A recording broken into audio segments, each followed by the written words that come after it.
Hi, everybody. We are here again with Christian Dye from Latitude West Financial.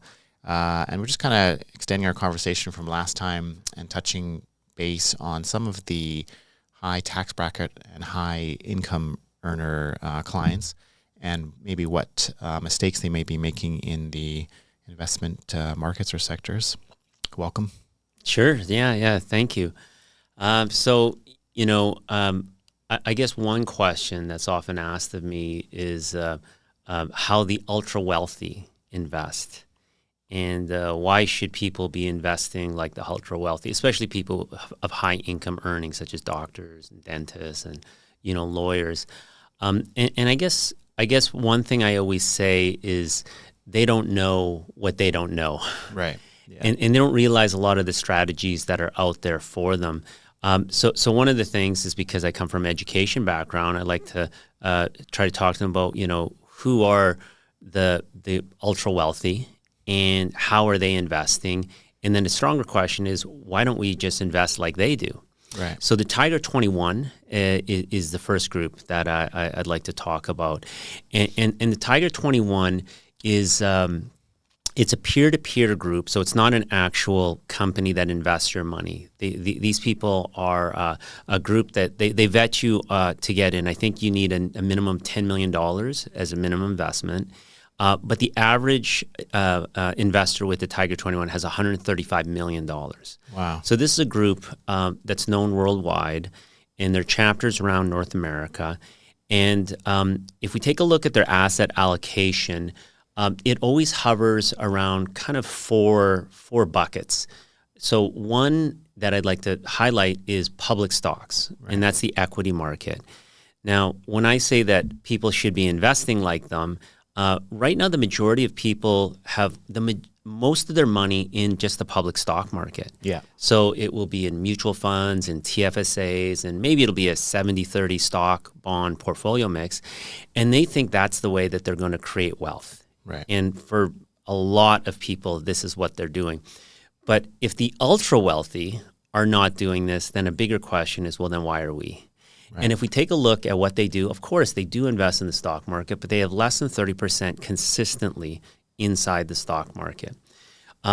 Two other asset classes to highlight are the private equity market, and that's in the bottom right corner. Usually they have almost an equivalent in private equities.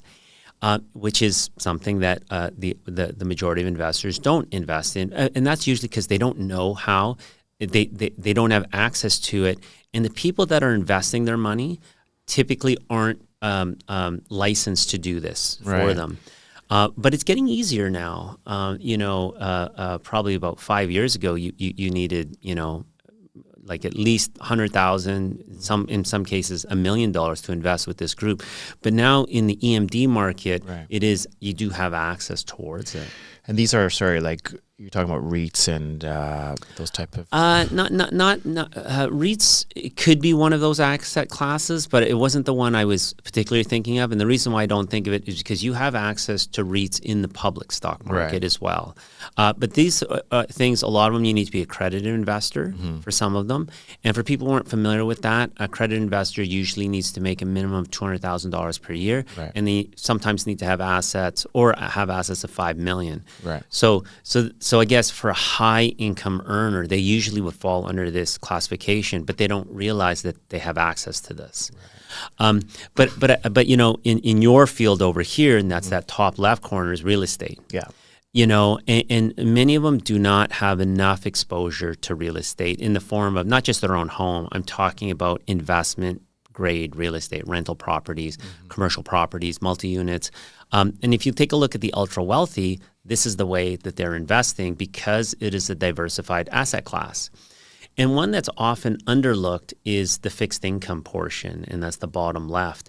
And they want a fixed income. It doesn't produce a lot of returns, except its liquidity. It's the ability to pounce on the other three sectors when there's an opportunity. It's another way to, smoothen out the returns on the portfolio.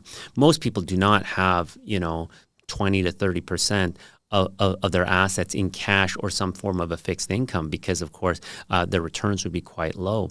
Right. But what we could do is we could learn from this. the other group, which is one of the largest groups in Canada, is the Canada Pension Plan. I would consider them, again, high net worth because they're managing billions. Well, if they're managing billions and they're getting a very, very good return, they're actually one of the best pension plans, one of the best pension plans in the world. They've consistently beat the S&P 500. Well, how are they investing? And if you take a look, it looks almost the exact same as the Tiger 21. Right. Very, very, very similar. So if the wealthiest investors on the planet are investing this way, and if one of the best pension plans in the world are investing this way, then the question is, why aren't we investing this way as average investors? Right. How to contact us. We work primarily with individuals and companies across Canada based on a fee-for-service model. If you are interested in learning more about working with us, we look forward to connecting with you. Please visit our website at www.latitude-west.ca.